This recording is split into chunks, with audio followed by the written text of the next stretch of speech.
and thanks for tuning in. My name's Rob Tart, this is my cow Fluffy, and you're watching Pie's Perspective. Alright Fluffy, it's go time. Several teens burglarized a home, taking several items including jewelry, electronics, and a couple of urns. One urn contained the ashes of the homeowner's father, and the other urn contained the ashes of her two Great Danes. Now the thieves stole the urns because they believed that they contained illegal drugs. Mistaking the ashes for cocaine, the teens snorted some of the ashes. The teens realized their mistake and then eventually threw the urns in a lake. Now you think there'd be several warning signs that what you think may be illegal drugs is actually something else. For example, most people don't store large amounts of narcotics in an urn above the fireplace. It tends to make it easy for cops to locate evidence during drug raids. If the urn has a metal plate on it that says "My loving father Larry," there's a good chance that the urn doesn't contain narcotics. Now let's say, just for argument's sake, that someone does put drugs in an urn as a way to hide them from the authorities. The assumption being that the cops wouldn't go so far as to open an urn full of ashes during a drug raid. Your next clue should be that cocaine is usually white and ashes are gray. I guess their final clue is that when they snorted the ashes and not only didn't get buzzed, but suddenly had a need for a drink of water. I guess it's safe to say that you should know your drugs before you decide to go and steal any. Have a drug dealer give you a crash course on illegal narcotics identification techniques. You need to find a really good drug dealer for this. Make sure he offers both a written and hands-on portion in his course. Now if you're not willing to do that, here are some tips. Not all green plants can be rolled into a joint and smoked. Well, I guess you could smoke any plant if you really wanted to, but if you get a headache and you start bleeding out of your nose and ears, it's probably a good chance that it isn't pot. Not all powder is cocaine. If you find a container that says baby powder, flour, salt, sugar, or feminine itching powder, you should probably make sure that it isn't coke as opposed to doing a line just to make sure. If you see a bottle that says it contains acid, don't put a couple of drops on your tongue. You should at least take it to your drug dealer so that he can do a quality check for you. Although sniffing glue can get you high, putting it in a pipe and smoking it will not have the same effect. Neither will putting it into a syringe, spiking a vein, and shooting it up.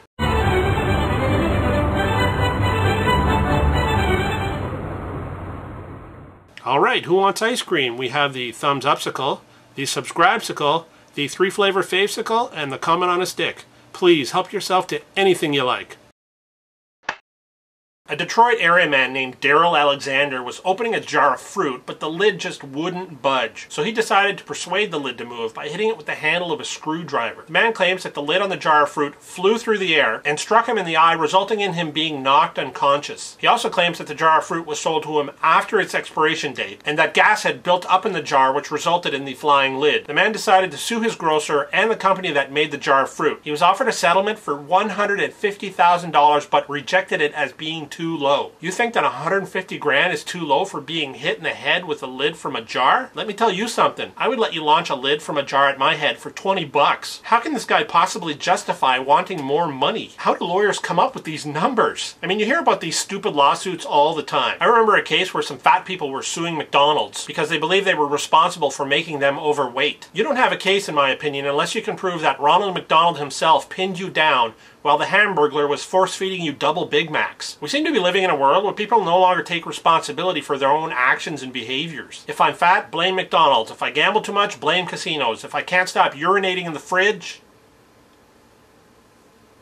Sorry, I lost my train of thought there. I wouldn't sue the bus company for not having a sign on the front of their bus that says, "Don't step in front of me when I'm in motion." I wouldn't sue a pots and pan company for not warning me that holding the pot from the bottom when taking it off the stove may cause serious burns. I wouldn't sue a chainsaw manufacturer for not putting a warning sticker on the chainsaw that you shouldn't use the chainsaw to cut your hair or trim your nails. I wouldn't sue a steak knife company for not warning customers that closing your eyes and throwing knives up in the air may result in a knife-related skull injury. I wouldn't expect to see a warning to not pour spot remover on your dog.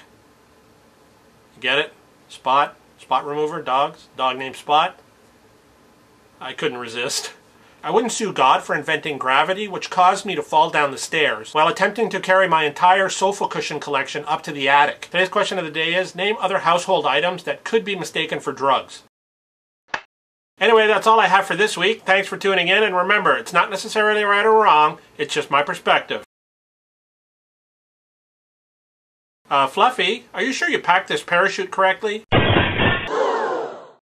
Fluffy, are you okay? Oh, thank bovine for that.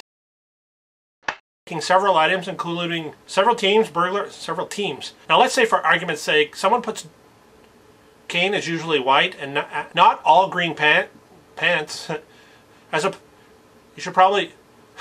The man claims that the lid on the jar of fruit, the man decided to sue his grocer and the company the food place. Unless you believe that Ronald McDonald, if I'm fat, I blame McDonald's. If I have a gambling problem, I blame I wouldn't chew.